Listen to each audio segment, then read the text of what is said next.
All right, so thank you for joining. Just as a reminder, today we have a slightly different format. So we're going to wrap the seminar up at 4 p.m. Central Time sharp. So don't forget to post questions in the chat. And I also think that our speaker today will take several breaks for questions. So don't be shy, ask your questions because we won't have an extended Q&A period this time around. So today it is my pleasure to welcome Dr. Hillary Finney as our speaker today. She received a bachelor's degree in mathematics from Harvard University, a master's degree in theoretical computer science from the Weizmann Institute of Science in Israel, and a PhD in applied mathematics from MIT, where she was also a Hertz Foundation Fellow in statistical genetics.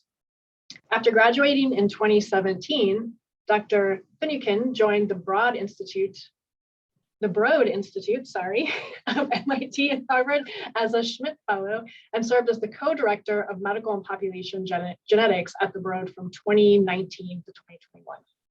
Dr. Finucane currently leads her own research groups as a member of the faculty in the Department of Medicine at Harvard Medical School, an assistant in investigation in the Analytical and Translational Genetics Unit of the Massachusetts General Hospital, and as an associate member of the genetics program in the Stanley Center for Psychiatric Research at the Broad.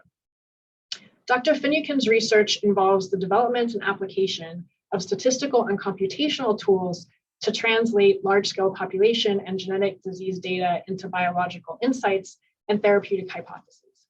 Her research is currently supported by grants from the NIH and Simons Foundation, and her research group has contributed to the development of several widely used tools for GWAS and multiomics datasets. Her work is highly cited with over 50 publications, many of those in high impact journals. Dr. Finucane, thank you for joining us and welcome. Thanks for that wonderful intro and also for the invitation to speak here. As Megan said, I'm going to give a talk where I'll leave lots of pauses for questions. I'm hoping that if there's anything that people are interested to follow up on or that needs clarification, that you'll let me know as I'm going. So let me start by setting a little bit of context. Today, I'm going to be talking about genome-wide association studies. In a genome-wide association study, you scan the genome one variant at a time, and you ask whether that variant is significantly associated to your outcome of interest. So for example, here are the results of a 2014 GWAS for schizophrenia. Each point is one single SNP, and the Y value gives the significance of association. So everything that passes this red line here passes genome-wide significance. So this is multiple testing for 1 million hypotheses, and everything that passes it is significantly associated to schizophrenia. This is very exciting. GWAS have now been performed for many different common diseases and complex traits. And as the years have gone, as a field, we've really come to understand how to do this in a reproducible and robust way so that we can now take results like this and say with confidence, genetic differences among individuals at this particular place in the genome lead somehow to changes in disease risk for a disease like schizophrenia. We don't have to worry about reverse causality because schizophrenia doesn't change your germline genome. And so we really have an anchor here, a clue that we can start to use to build a better understanding of what causes disease. And so something that's been called sometimes in my field the V2F challenge is, or variant to function challenge, is to try to understand how do genetic differences at these loci contribute to disease risk? What exactly is going on? Why is it, this data by itself, it only tells us if you inherit this haplotype instead of that haplotype, then you're got, with an odds ratio of 1.05, you're more likely to get schizophrenia. But how come? What are the specific variants and what are the genes and what are the pathways through which these genetic differences contribute to differences in disease risk? So in the first part of the talk, I'm going to be focusing on kind of the initial part of that question, which is to ask what are the actual individual variants that are driving this association causally. So if we zoom in on one particular locus, then we might see something that looks like this. So this is the same data, just zoomed in on one locus. Each point, well, actually this is for a different phenotype, but same type of data. Each point is one genetic variant, and they're arranged along the genome, and we again have significance level on the y-axis. And you can see that it's actually pretty complex. There are a lot of variants that are highly significantly associated to disease risk. And what we think is going on is probably there's actually something pretty simple underlying this. Maybe there's one or a small handful of variants that have a non-negligible causal contribution. And it's only because of linkage disequilibrium. It's only because you inherit variants together that we see all of these different variants each of them by themselves is associated to disease risk. And so the goal of fine mapping is to take the data that we have and to try to recover as best as we possibly can the identity of these individual variants that are causally driving the association. So looking at something like this, what can we draw from just this data? We can say, well, something is going on somewhere here that we think is causal for disease. But using sophisticated computational methods, then we can try to get at something that's more like this bottom panel here, where the algorithm has concluded that there's two credible sets. Each credible set contains one causal variant according to the algorithm. And then on the y-axis, we have the posterior inclusion probability, or the PIP, which is what the algorithm thinks is the likelihood of the variant causally driving the association. So what the algorithm in this locus has done is it said, actually, the data pretty unambiguously implicate this particular SNP. This one we think is causal. If you don't make this one causal, it's really hard to explain this pattern of association here.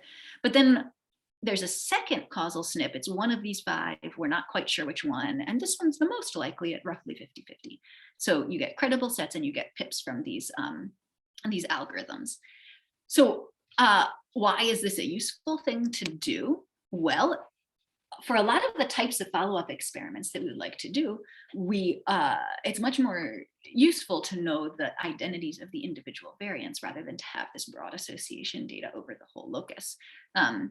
So for example, if we want to try to do experimental follow-up on the individual variant level, if we want to try to assess whether these variants are falling in particular regulatory regions, are they conserved, different ways of characterizing variants are best done if we actually know what the variants are. And so this can be a good first step from, you get all of these GWAS association data, you want to do some kind of follow-up. One first step is, well, let's at least figure out what the variants are that are driving it. But this type of analysis can also be really difficult. It requires more power to disentangle these closely correlated variants. And so you need large sample size, individual level data. It's hard to do this in a meta-analysis, which is how a lot of GWAS have been done. And also heavy computation, these algorithms. We were talking recently about how there are some problems that can be solved with pretty simple approaches and some where you really need something more sophisticated. And this is an example of a problem where the sophisticated algorithms really seem to have a leg up on the simplest ways of doing this. But there's been really great work. I'm not going to talk now about how people actually solve this problem. I'm not going to go into the actual algorithmic development, but there's been some really cool advances on that front where people have been making this more accurate and more efficient and more possible. But the fact remains, it's still pretty heavy computationally. So now, though, is a really exciting time to be trying to undertake fine mapping on a large scale. We have these biobanks where we have access to individual level data at very high sample size. And so we're actually powered and we have the information that we would need to do this type of analysis for many different health relevant phenotypes. So here are 3 biobanks that we've been analyzing: Biobank Japan, FinGen, and the UK Biobank. And they've got lots of different biomarkers and common diseases and quantitative traits, including 26 traits that have been measured in all 3 of the biobanks. And so until pretty recently, it was pretty hard to do this type of fine mapping at scale across a lot of phenotypes. Now we have these biobanks. This is very exciting. So we performed fine mapping in these 3 biobanks. So this was led by Masahiro Kanai and Jacob Euler, who are 2 PhD students in my group. And they applied these fancy state-of-the-art methods first to simulated data where we knew what the underlying ground truth was, and we were testing that our algorithm could actually recover the ground truth at reasonable accuracy. And then, having used the simulations to figure out, how we should tune all of the different things that can be tuned in this type of analysis, doing the actual analysis of these biobanks on Google Cloud, it was really quite an undertaking. And the result was this incredible 30,000 credible sets. So now we've got, so again, tens of health relevant phenotypes. And we are now able to move from a broad association, something in this genomic locus is going on, to we've narrowed in on a particular credible set of variants, one of which we believe is causally driving the association, or one of which at least the algorithm is reporting to have 95% posterior probability of causally driving the association. And here we've colored by what the best PIP is. So for 4,974 of these credible sets, there was actually one variant in the credible set that had a posterior probability greater than 90% of being causal.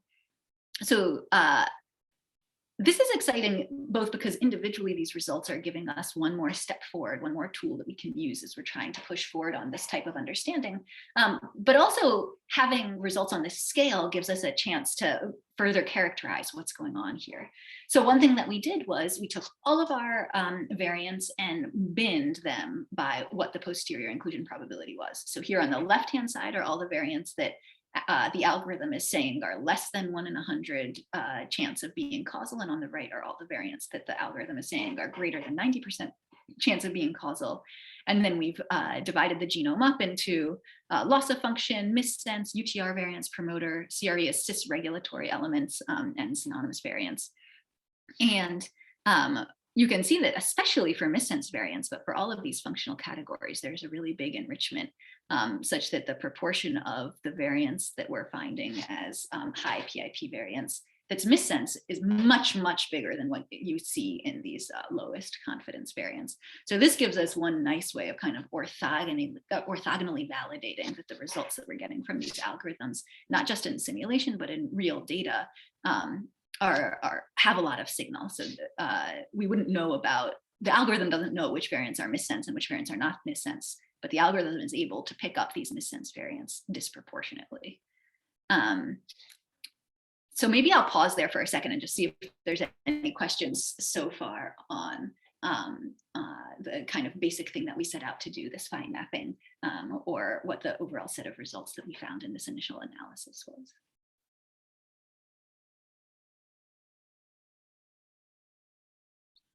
Great. So we now have these 3 biobanks, and we next set out to put the results from the different biobanks next to each other and to identify variants that replicated across biobanks. So we now say this isn't replicating the association, but replicating the fine mapping itself. What are the variants that have PIP greater than 90% in one biobank, and then greater than at least 10% in the other biobanks? And again, we found a large number of missense variants, as well as variants in these other functional categories. One variant that intrigued Massa was this synonymous variant with PIP greater than 0.9 for alkaline phosphatase in all 3 biobanks. So this is now a really confidently causal SNP, since it's been fine mapped independently in 3 separate biobanks of 3 separate ancestries. But it's a synonymous variant, so what could it be doing? And it turns out that if you look in GTEx, it's a splice QTL for this gene ASGR1. So according to that, it affects isoform usage of this particular gene. And then Massa looked into the literature a little bit, and what he found was that there was a nearby variant, totally independent of this variant, a non-coding deletion that had been published on as having a similar effect. And they had done some follow-up experiments to establish that this nearby non-coding deletion also affected isoform usage of the same gene. And it also had been fine mapped for traits that were closely related to alkaline phosphatase. And so this was an example where our results were both consistent with the existing literature, and then we're able to build up into an allelic series. We've now got 2 separate variants, both of which are affecting splicing of the same gene, and both of which are implicated for a similar set of phenotypes. But you may notice that we identified nearly 5,000 high PIP variants, but we've got numbers in the tens here for the variants that replicated consistently across all of the biobanks. And we were very surprised by this, but we went through to try to understand better what exactly was going on. And there were a number of contributors. One of the main contributors had to do just with how much power you need and what you would expect if you just did the same thing twice due to totally random chance. But another main contributor was variants that are common in one population and that are rare or absent in other populations. So we call these population enriched variants. Whether a variant is population enriched or not, this doesn't have anything to do with the phenotype. It just has to do with the allele frequency. And so in general, because of selection, the variants that have the most deleterious effect on fitness tend to be rarer, because selection has pushed them down to a lower allele frequency. But then when there's a bottleneck event, so when there's a large population that then becomes a small population, sometimes just by random chance, you can wind up with more of these deleterious variants than there were in the population. And you have many, many different variants. So some will just get, by random chance, they'll disappear altogether. Some by random chance will increase in allele frequency. But then as your new population expands rapidly, then you'll wind up with many more of these deleterious variants. So because of the population history of both Finland and Japan, there was a relatively recent bottleneck, and now there's many more deleterious variants that are at higher frequencies. And so this, and then of course, deleterious variants are more likely to contribute to human phenotypes. And so one of the patterns that we saw here was that a lot of the variants that we were fine mapping in one of our populations was rare or absent in the other populations, possibly just because, when selection has 3 different chances to push something down to being rare, then it'll do it differently in the different populations. But that also emphasizes a real strength of this analysis, which is that if you only look at one population, you only have access to the variants that are common in that population. Once you look at multiple populations, you have access to just a lot more genetic variation. And so one example of that we were really excited about was identifying allelic series in a single gene. So here's an example of the gene ABCG2, where we actually identified 5 different coding variants by combining results across these different populations. And so the first 2 are missense variants that are common in the UK Biobank, but rare or monomorphic in Finland or Biobank Japan, and Biobank Japan. And then there's another missense variant that's only common in Biobank Japan, but rare or monomorphic in these other 2 populations. Then here's one variant that's actually common in all 3, and it was fine mapped in UK Biobank just at lower confidence. But shows up for all 3 of these biobanks. And then the last one was the stop gain variant that's only common in one of the biobanks. And so this is an example where, because we had access to all this different variation in all of these different populations, we were able to overlay it and then identify 5 different coding variants in one single gene. So that wasn't a unique gene. Here are the genes for which we had allelic series of greater than 4, of at least 4 variants, colored by which cohort we found each of those variants in. And you can see that we identified several different genes that have these allelic series in this way, many of which were only identifiable because we were pooling across these different populations. In total, talking now not just about allelic series, but about fine-mapped coding variants, we identified 1,295 unique fine-mapped loss of function or missense variants in 969 genes. What about the non-coding variants, though? So one way to think about this challenge of biological insight from GWAS is, first you have the locus, and then one way to approach it is then you try to get the variant, and then you try to get the gene, and then you try to figure out what the gene does. When you get coding variants, that's great. So that means you got the variant, and the variant directly implicates the gene. But the majority of the time, when you're able to understand what the variant is that's causally driving the association, it's often non-coding. And then the question is, how do you go about implicating the gene? And so this is something that I'll come back in the second half of the talk, but first I want to talk about Eqtl data. So in the context of fine mapping, we have all of these fine mapping results in these 3 biobanks. And then separately, we applied the same fine mapping pipeline that I described earlier to this large Eqtl data set called GTEx. And in case folks aren't familiar, in an Eqtl data set, you've measured gene expression levels for many different individuals and then associated that as a phenotype gene expression with genetic variation at a locus. And so it's a very closely analogous to a GWAS. You're just not doing it genome-wide, so you can't really call it a GWAS. We typically just do it in the neighborhood of the gene, but it gives you the same type of genetic association data that you can then fine map using similar tools. So now we've done fine mapping for gene expression and fine mapping in these biobanks, and now we can try to integrate these and understand at a locus, when we've got a fine mapped variant for one of these biobanks, is it also a fine mapped variant for the expression level of a gene? And this is a common way to try to identify the genes that are implicated by non-coding variants, is just directly look, do these variants affect the expression levels of genes in this Eqtl type of data? So we performed this type of co-localization analysis, looking for variants that are causal for both the complex trait and expression of the gene. And we identified nearly 5,000 co-localized variants implicating nearly 4,000 co-localized genes. And maybe I'll pause here again just to see if there are questions either about the allelic series that I described earlier or about this co-localization analysis and the Eqtl fine mapping. I have an embarrassingly simple question. I hope it's okay.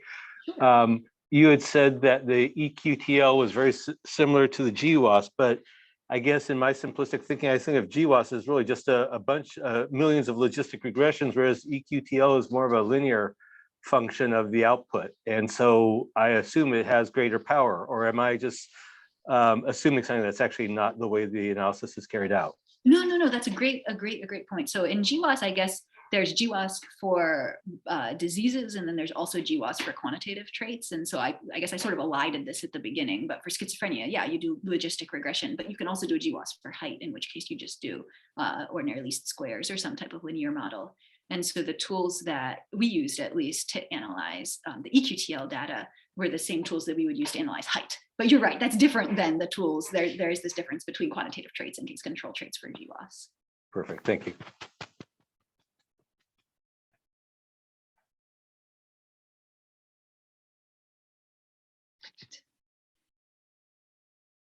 So to recap, we've got all these fine mapped variants. Some of them directly implicate genes because they are non-coding variants. Many of them are non-coding. Which genes do the non-coding variants implicate? One approach to that is to use Eqtl data to try to ask whether these variants are associated with changes in the expression level of particular genes in the tissues that we have access to. We performed co-localization analysis.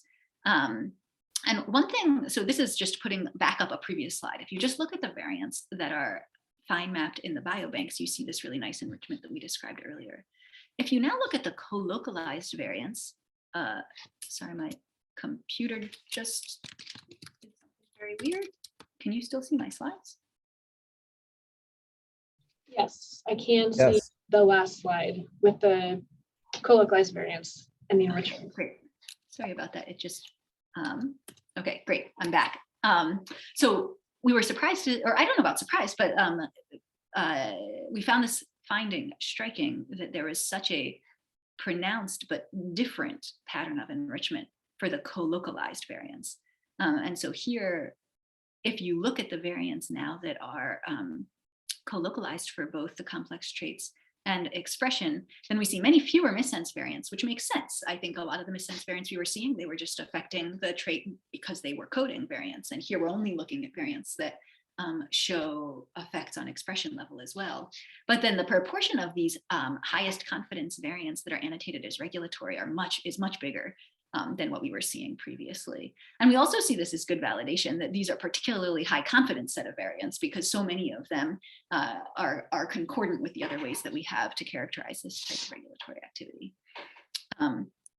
Okay, so what we would like to do is take these co-localized variants and then say, okay, here's a variant where we have pretty good evidence that it causally implicates a trait and that it causally affects expression of a gene. So now we'd like to conclude that that gene is the gene that's mediating the relationship between the variant and the trait. And that's very intuitive, and that's a very common way to interpret these types of co-localization results. One thing that complicates that interpretation is that variants can do a lot of things. And we found that co-localized variants often regulate multiple genes. And this, I think that this type of result had been seen in other work. I think that here, though, the confidence with which we're able to talk about causal effects and not just correlated effects of variants that are nearby made this particularly a strong statement, I think.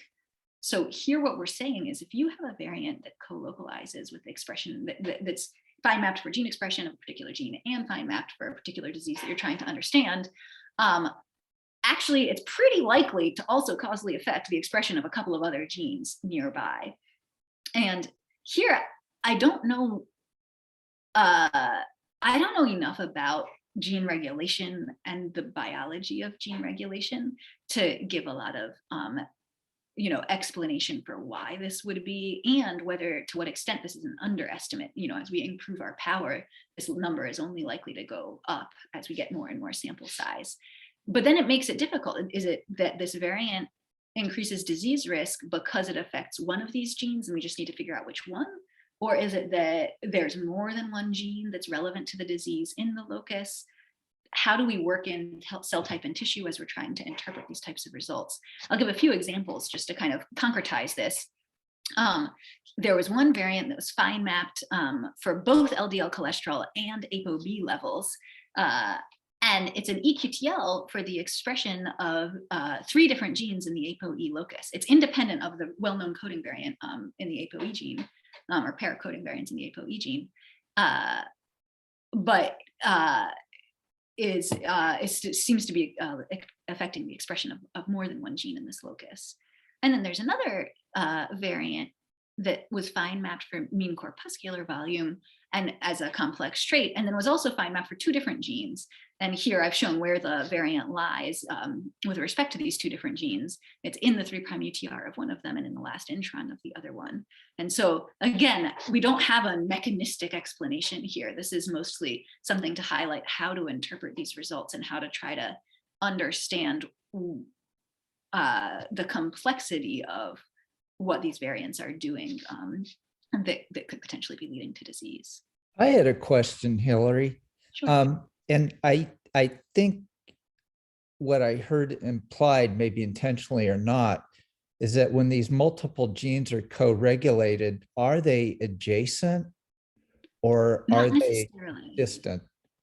Not necessarily. Okay. I don't have the actual numbers here, so I don't want to say anything, but I have not assumed, and I didn't mean to imply in any of these analyses that it's 2 genes that are always adjacent, but we only look for genes within, I think it's a megabase whose TSS is within a megabase of the variant. And probably the bias is my own. I mean, I think of situations like the one you showed there where a variance in overlapping genes or maybe neighboring genes, but it's really, this is really interesting. Thanks for clarifying. Sure, thanks.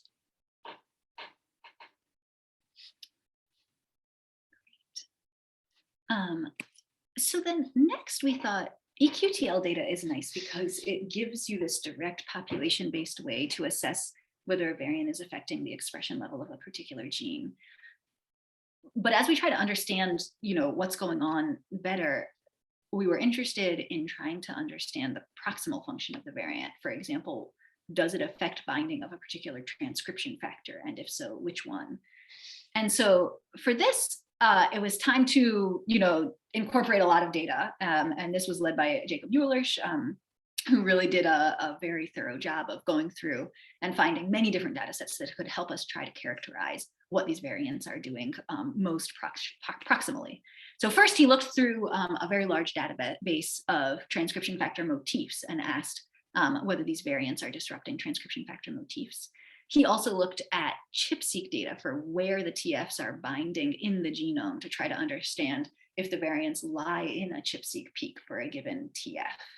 And then there's this new deep learning-based method, Informer, that trains a predictor for whether a variant is going to disrupt TF binding or disrupt accessible chromatin.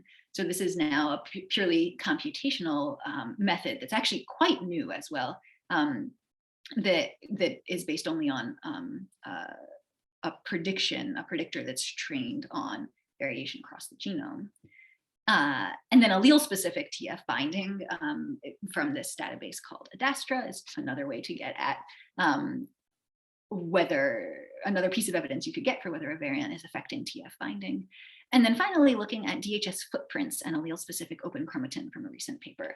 And so, as some of you may be familiar with, if you're looking at DHS data, which quantifies open chromatin, then you'll often see evidence. So with my hand, higher means more open. You'll see evidence that there's a region of the chromatin that's exposed, and then you'll see a dip here showing that something must be bound there so that that chromatin is not exposed.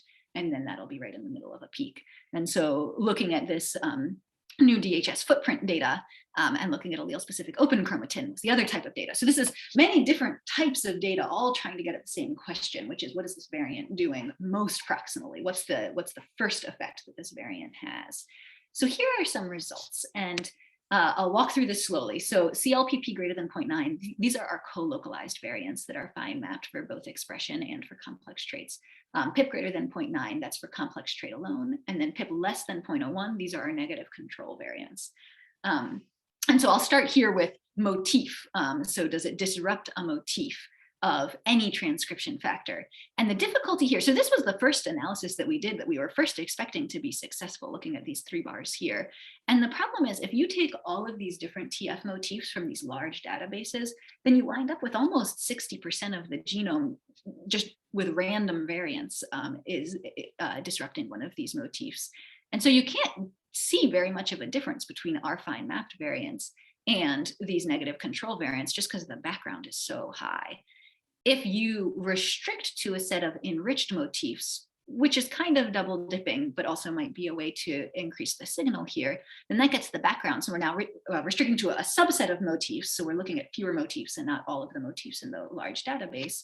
Then the background goes down to something closer to 10%. And we're able to see more of an enrichment, but we also lose some signal because we're throwing out some of our data.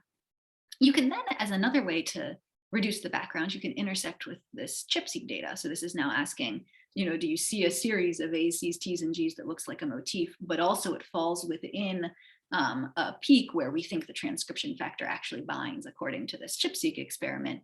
And here we see a very low background, but again, because we're being so stringent, we're now reducing a lot of signal. One of the things that really surprised me was that the informer metric performed very well, better than any of the other data types on their own. So this is, this new neural net based predictor where it takes in a piece of sequence and then just predicts on the basis of sequence alone whether a TF is going to bind or whether there's going to be open chromatin. And then by looking at the differences in prediction, when you change the allele at that particular variant, it predicts the effect of the allele. And there we wound up with a pretty low background with pretty high rates of predicted effect for these different sets of fine mapped variants. And then here are some of the other types of data that we looked at. And then by starting to combine them together, asking for variants that more than one method predicted to have a proximal effect on open chromatin or TF binding, we were able to, again, find an analysis with a pretty low background, but with a pretty high enrichment. Hilary, and so I think that, sorry, go ahead. Do any of these methods take into account the extent of orthology, the phenogens, the conservation score for the transcription factor, or are they agnostic with respect to multiple species? Yeah, that's a really great question. So here we're not using any type of conservation data, but one place that we did work in conservation data was in our breakdown, looking at all these different functional categories. There was then a big chunk that just wasn't annotated at all. And to try to understand if there was anything going on there that had signal, or if this was likely to be false positives, we looked at conservation. And sure enough, a whole bunch of those were conserved, just not annotated as having any particular function. But we didn't work that into this particular analysis. And I think that's an interesting idea. That might be another way that you could kind of get the background down for these analyses and then possibly see more of an enrichment. Yeah, I think that's a really nice idea. Thanks. So that those were the results on the first half of the talk that I was hoping to present. And this was co-supervised work with Mark Daly, and we had a lot of collaborators in a lot of different places. one of our preprints is up and the other one will be up shortly. The data is public. And we're very appreciative to the participants of these 3 biobanks that we analyzed so much. And so I'll pause here again for more questions on the first half, and then there's part 2 to the talk. Yeah, I had a broad question on the utility of these methods in family linkage studies, which is really what our mouse and rat work typically is, where our LD blocks are humongous.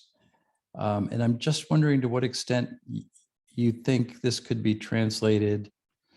You know, if you redid the analysis of Huntington, rolling it back all the way to 1990, would it have helped? Okay, okay. For the last part of your question, that I don't know enough about that particular analysis. For whether this is applicable to mice, I think that's super interesting. I've seen some mouse GWAS studies, but it seems like my understanding is that so far that field hasn't really matured enough to where this would be useful. And for linkage studies, I think you'd probably want to take a different statistical approach. I don't know, but I don't know enough about that area to recommend any specific methods. 2 relevant thoughts are, first, fine mapping is a lot harder than association studies in the GWAS world, because you need to be powered enough that if you've got 2 variants that are in LD 0.8, you know, in a GWAS, you can just say, oh, great, both of them are associated. For fine mapping, you really want to say, okay, is there evidence that one of them is driving it and the other one is just along for the ride, or the other way around? So your data has to be a lot bigger and better than it does for just GWAS by itself. I would imagine that basic intuition would translate to other analysis types, just because the question that you're asking is a harder question. You know, you're trying to disentangle things that are a lot more closely correlated. And then the other thought that I have is the basic methodological approach here is, instead of just asking one variant at a time, is it associated, you jointly model all of the variants and you see which set of variants can explain all of the other variants. And I guess I just don't know enough about, or I haven't thought hard enough about linkage studies to try to think whether there's a good analogy. I hope that answered your question. Oh, that's helpful. It's just that most of us are rodent geneticists and we cope with linkage. We have some of the same problems, Megan in particular, who uses a reduced complexity cross, although in that case you have SNPs or variants that a very small number, perhaps 10 or 20, but they might be scattered across 5 megabases. And you're asking which one has the best posterior probability of being it. And that's a tough problem. And of course, the reviewers just want you to CRISPR every one of them. Easy for them to say. Yeah, that's tough. I think that, you know, one other theme, I don't know if this would be helpful at all, but, you know, one theme in fine mapping is saying, okay, if it were this variant, like if you condition on this variant, then does the signal disappear? If you condition on this variant, does the signal disappear? That's not quite what it does because it's Bayesian, but it's related to that idea. If you now if you condition on both of these variants. And so I wonder if there's any type of intuition like that that would translate. Yeah, but that conditioning requires lots of recombinations between those elements you're conditioning on. And that's the sort of gotcha we usually have problems with. Yeah, I think that that's related to for this type of fine mapping, the need for higher sample size, right? If you've got a lower sample size and you condition on one thing and then you're looking at something else that's highly correlated with it, then, you know, you're in trouble. But if you have a very high sample size, then 2 things can be pretty closely correlated. And if you condition on one, the other one is still significant. So I think it's really a question of statistical power for this type of thing. Yeah. I think that's super interesting, though, you know, thinking about data in different types of species and what it is that we've learned from studying humans, that like what of that can be useful as we think about other types of species. Yeah.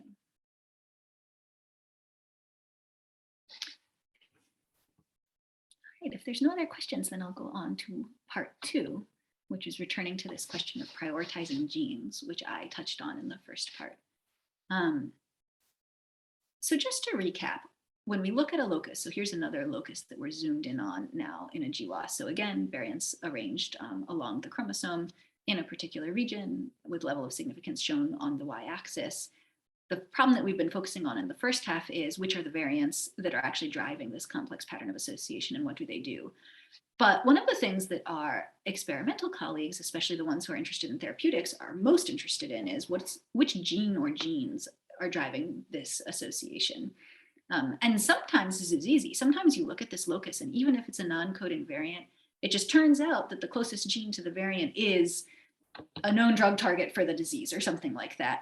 But often this is a really challenging question. Because it's a really fundamental question, it has been studied by a lot of people, and a very wide range of methods have been developed to approach this problem. One class of methods we call locus-based methods. And so these are methods that zoom in the locus and then try to understand from the data in the locus which genes should be prioritized for follow-up. So for example, if you find a fine mapped coding variant, then that's pretty good evidence.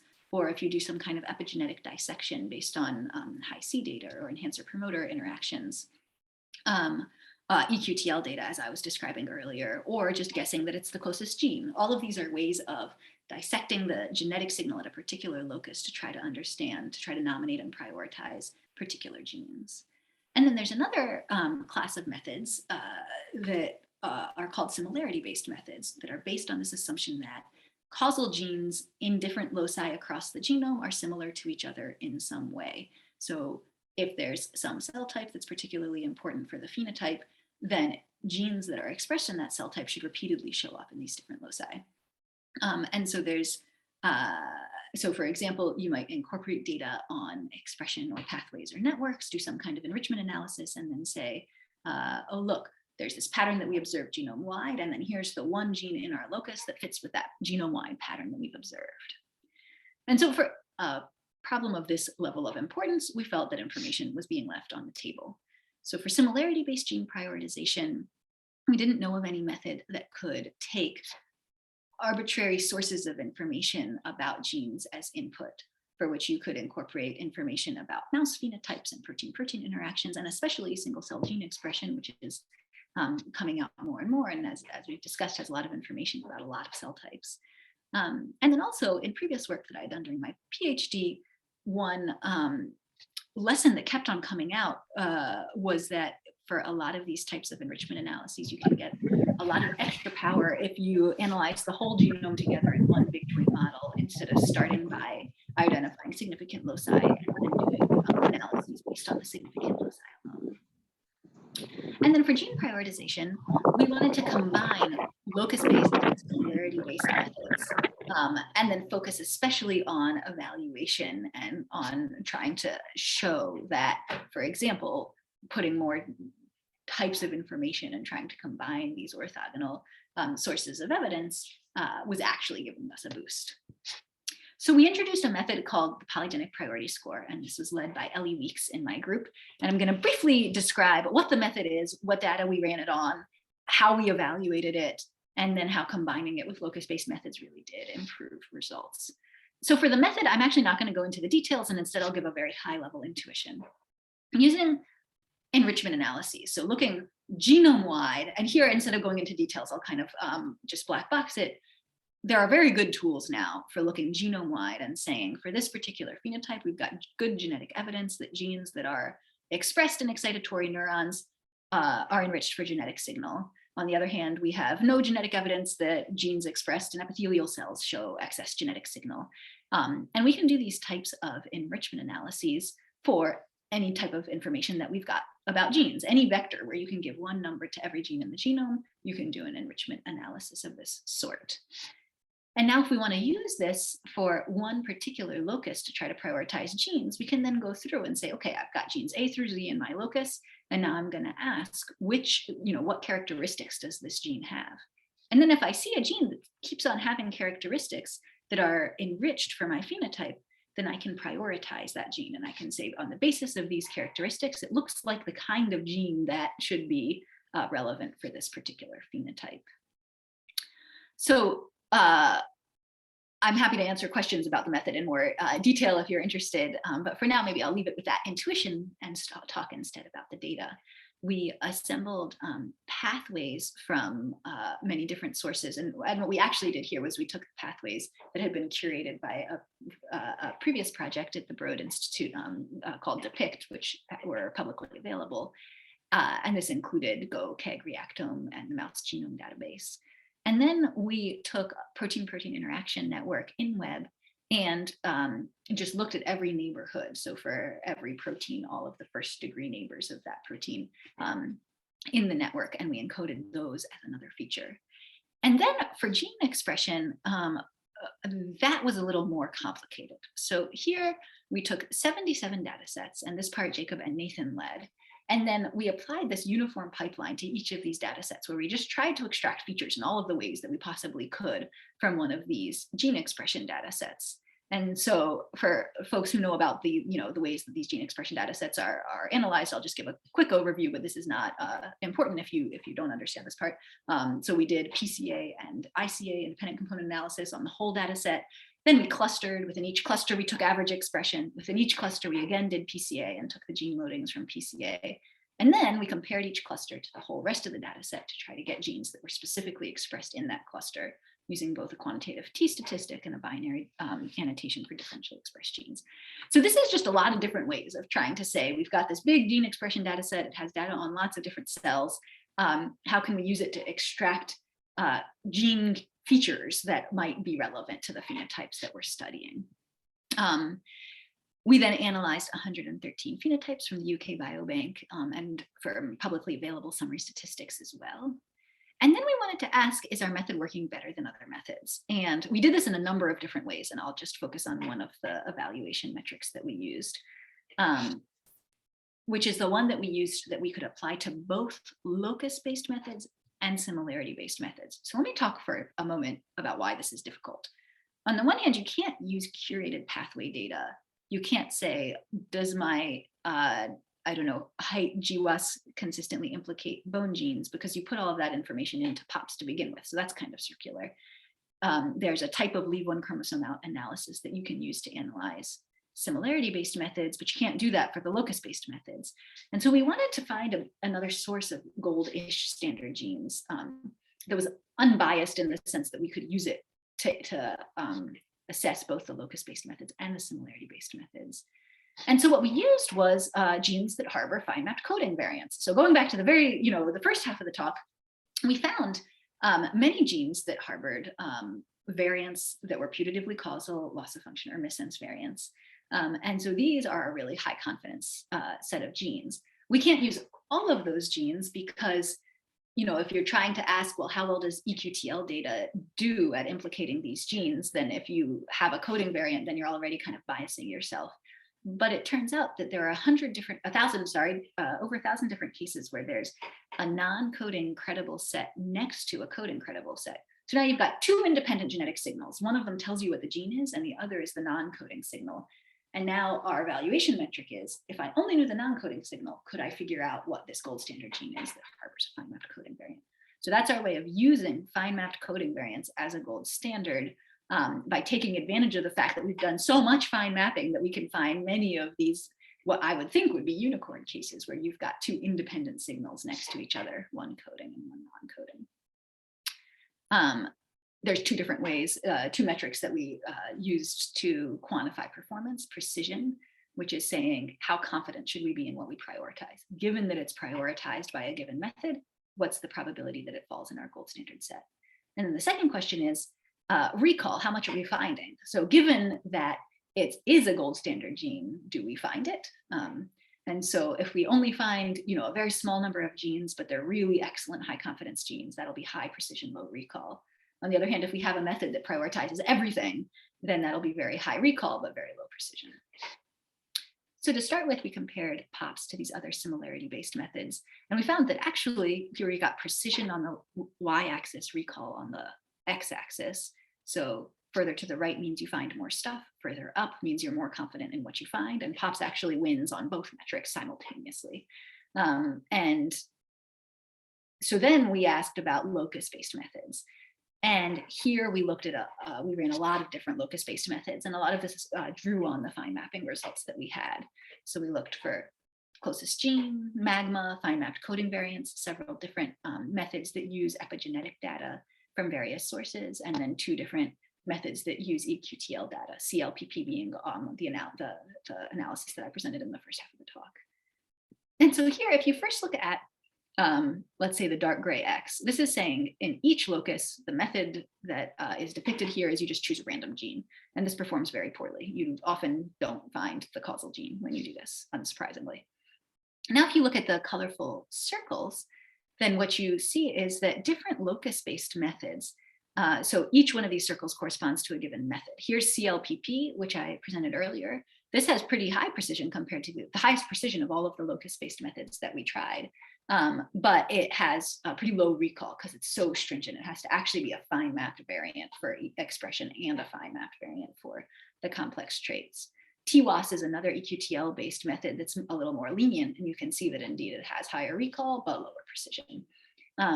Distance is just the method of choose the closest gene, and it actually performs pretty well, and POPs performs comparably to distance. But none of these methods on its own lets you actually get particularly high confidence. We want to up the precision, the confidence with which we can say we've nominated a given gene. So one way that you can increase precision is you can ask for multiple lines of evidence. So the gray squares are, each gray square corresponds to a pair of locus-based methods. And we're considering the gene to be prioritized only if it's prioritized by both of the methods. And so that gives you a way to say, okay, here I'm prioritizing any gene that is prioritized by TWAS, but here, I actually don't know which square it is, I'm making this up. I'm prioritizing the genes that are prioritized by TWAS only if they're also prioritized by promoter capture high C or something like that. So each one of these squares represents a method that requires 2 lines of evidence. And you can see that the precision does go up, but the recall goes down by a good bit.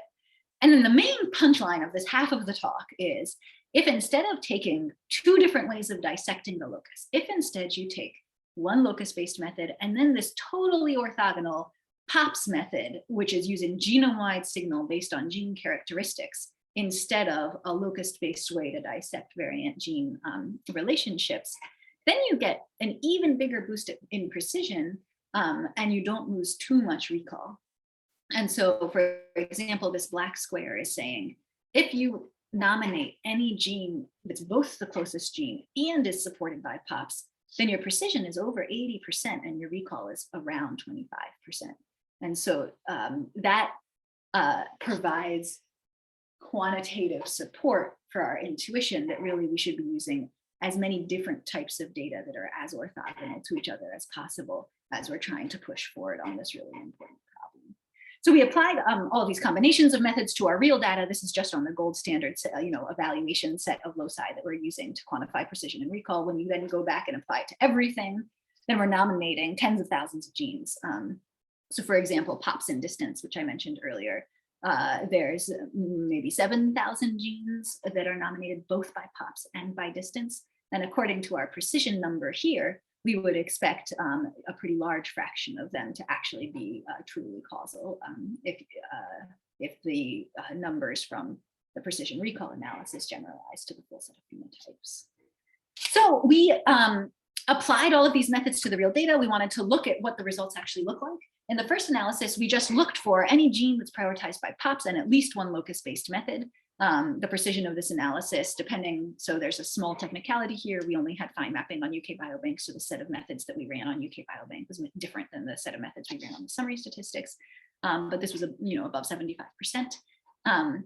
And then just ranked the genes from top to bottom by POP score.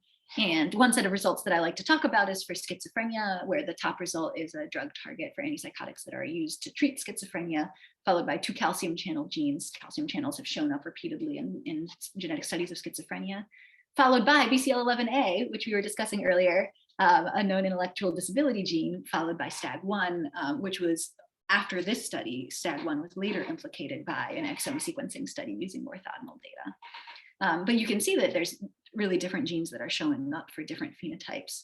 And this is giving us a way to kind of look at the top of the list with this quantitative evaluation of the precision of the analysis. Then I wanted to ask, when is POPs going to be most useful? One use case is when locus-based methods nominate multiple genes. So here, if you look at loci where maybe one gene is the closest gene, but then a different gene is nominated by TWAS, or maybe CLPP and enhancer promoter interaction nominate two different genes in the locus, and you're not sure which one is the most likely to be accurate, then you can ask, what does POPs do in this locus? And so this is now restricting to a slightly harder set of loci. The precision is a little lower. But here's an example. We've got a really high confidence causal variant for multiple red blood cell traits. It has high PIP as an Eqtl for two different genes in the locus. So an example of what we were discussing in the first half of the talk. And then using CRISPR editing experiments that had been performed a couple of years ago, it turns out this variant is known to alter the expression experimentally of these two genes as well as one other in the locus. But one of these genes was nominated by POPs. The top features leading it to be nominated had to do with where it's expressed. And sure enough, this gene is known to participate in red blood cell formation. So we see this as a win. We then performed a systematic analysis to try to find interesting examples. So here we looked specifically at where POPs was nominating genes that are not the closest gene. So we need POPs and locus-based support, not the closest gene, and a very high POP score. This has a high precision of 83%. And we found many different genes. A few examples are, in this particular locus for age at menopause, VAT1 was the closest gene, but BRCA1 was supported by TWAS and POPs. And this is actually a positive control. This is a well-known gene for age at menopause. For diastolic blood pressure at a locus where EGFL7 was the closest gene, POPs nominated Notch1, with the top feature being cardiac right ventricle morphogenesis. And then this turns out also to be known to be involved in aortic valve disease, for example. For estimated bone mineral density, we identified a gene that was not previously implicated by GWAS, and then looked back and found that endothelial specific deletion of this gene in mice results in reduced osteogenesis, and we found it for the phenotype estimated bone mineral density. Another example where we found a gene that we didn't know to be previously implicated by GWAS was LGR4 for a kidney function biomarker, EGFR. And then literature review showed that it's been shown to be essential for kidney development in mice.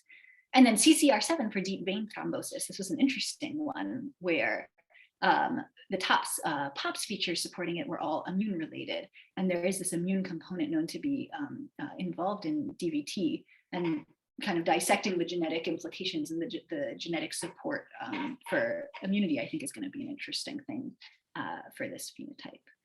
So I again want to thank the folks in my group who drove this work, as well as collaborator sources of funding, and you can find all of our preprints and software and data. And I'm again happy to take any questions. Hilary, I had 3 questions for you just related to the very last few slides. C4 was missing from the POPs for schizophrenia. Why? Yeah, so so for a few reasons. First of all, that was just the top 5 genes based on these features. But also C4 is actually a pretty unusual gene because it's a mess. Yeah. So schizophrenia is one of these phenotypes where actually the genome-wide signal really strongly points at neurons. And C4 is affecting schizophrenia risk via this other pathway altogether. And I think understanding how those things come together, like I think it's pretty clear that synaptic pruning in some way or another is one of the mechanisms. C4 affects that, but there must be things going on in neurons as well. I think that's going to be an interesting open question. But here we're finding like in a genomic sense, it's a mess. It's high, segmental dupes there like crazy. So is that a problem too, or you were focusing on the problem of the phenotyping and the mechanisms? Yeah, I think the main thing here is that what POPs is going to find are the genes that are typical in the sense that they're similar to a lot of other disease genes throughout the genome. So for schizophrenia, if you see a lot of enrichment in neuronal genes, probably at most of the loci, what's going to turn out is that there's a gene that's expressed in neurons that's driving the association. And C4 is just an unusual gene because it doesn't seem to follow that pattern that's typical across most of the genome. So I think that no method is going to find everything, and our method is kind of built to find the more typical cases. And my understanding of C4 is that it's just not typical genome-wide, but not just because of the LD in the region, but because of the actual, cell types and processes that it's involved in. Got it. Thank you. And there's been excitement, controversy back and forth about IRX and FATSO.